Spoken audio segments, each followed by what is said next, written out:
What if I told you there was a movie based on a Stephen King story, directed by the guy that did Texas Chainsaw Massacre, Poltergeist, and had luck with a previous King project, Salem's Lot. And also, the movie just happened to feature the actor who played Freddy Krueger. You'd be interested, right? Oh, and it's about a possessed laundry press. Still interested? Good. Then I've got the movie for you. I present The Mangler. A small film that cost about $5 million and made a whopping $1.7 million of it back. New Line Cinemas had luck a few years before with King's name on another movie, The Lawnmower Man, and most likely had hopes that The Mangler would make a little money as well. As I said, 3 major pieces were in place: King, Hooper, and Englund, so I don't blame them for thinking anything different. The movie we got, though? Let's talk about that. It's often listed in the basement of King adaptations. Oddly, when King was asked about his least favorite adaptations, The Mangler didn't make the cut. The Shining did, because we know his feelings about that movie, and so did The Dark Tower. But no Mangler. Jim Cummings, who voiced the machine for this movie, but previously had done voices for Winnie the Pooh, Tigger, and Darkwing Duck, was happy his name was misspelt in the credits, listed as Tim Cummings. That way his name wouldn't be associated with such a bad movie. The New York Times called it a potpourri of supernatural cliches, and warmed over Stephen King notions about corruption randomly stuck together with fill-in-the-blanks dialogue. The Los Angeles Times wrote, "Consider for a second what you might honestly expect from a movie called The Mangler. Well, it doesn't even aim that high."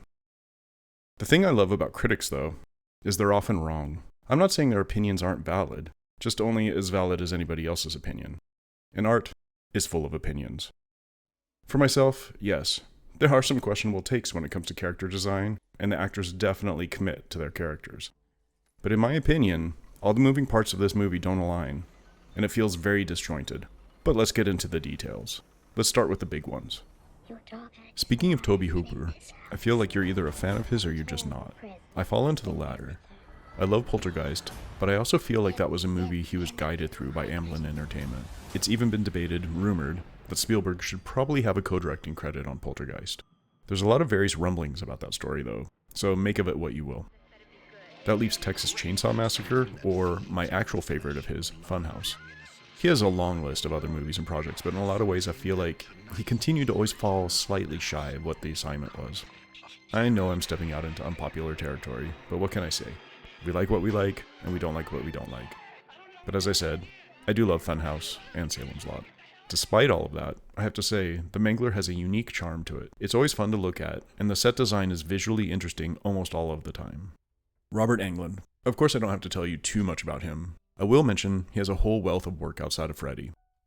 Here in The Mangler, he might be less recognizable than in the Nightmare movies. What, with an eye patch, tracheotomy, and 2 leg braces?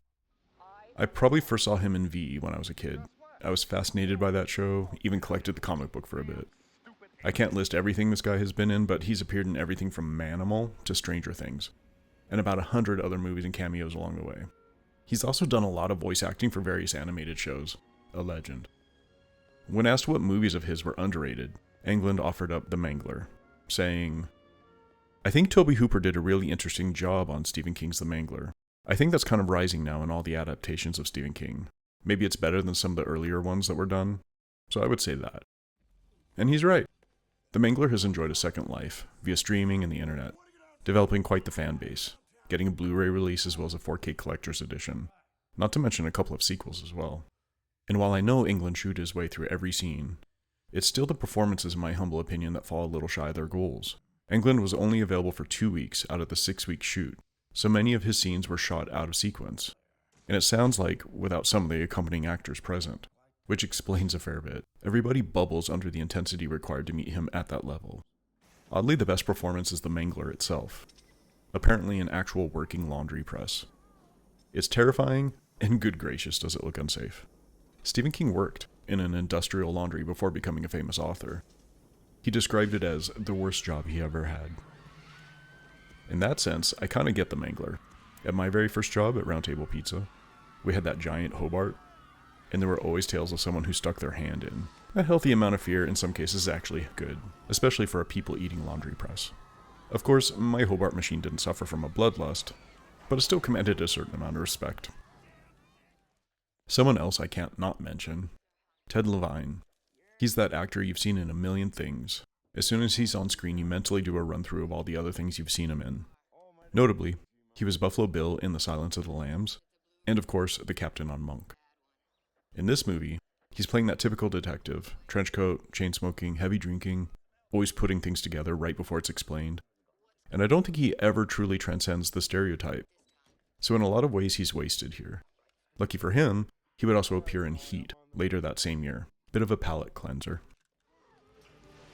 Something I'll compliment The Mangler on is its world building. A lot of attention went into the feel, look of this world. Recognizable, but also otherworldly. Like I said at the beginning, visually, it's a fun movie to look at.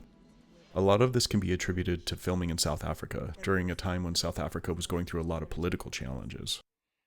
Production had to begin on this movie before there was even a script, due to how the processing of money between other countries and South Africa was being handled at the time. So in many respects, it's almost from a different, lost era, and I feel a lot of that translates to the screen. On the surface, The Mangler is about a killer laundry press. But look closer, and there's some classic Stephen King DNA here. The film explores themes of industrial dehumanization, class exploitation, and the loss of control in the face of a mechanized world.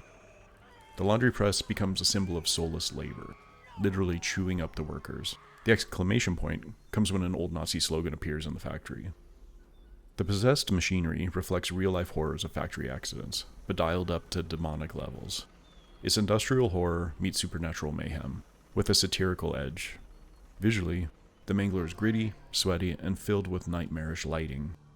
Hooper leans into his signature chaos, spinning cameras, sharp sound design, and claustrophobic set pieces. The gore is unapologetic, with practical effects that are genuinely satisfying, from limbs getting crushed to blood-slick machinery grinding away. It's messy, over the top, and hard to look away from. So is The Mangler a misunderstood masterpiece? Probably not. But it's a wild ride, filled with guts, gears, and grindhouse charm. If you're a fan of weird horror, industrial nightmares, or just want to see a possessed laundry press go on a killing spree, this is the movie for you. Thanks for watching. Like and subscribe for more deep dives into horror cinema. And remember, next time you're doing laundry, maybe skip the industrial press. On that note, let me show myself out. Next episode, and the last in the Night Shift adaptations, is the last movie to come out of this, The Boogeyman from 2023. The first newer movie I'll have covered here, so hopefully I'll see you then. Take care.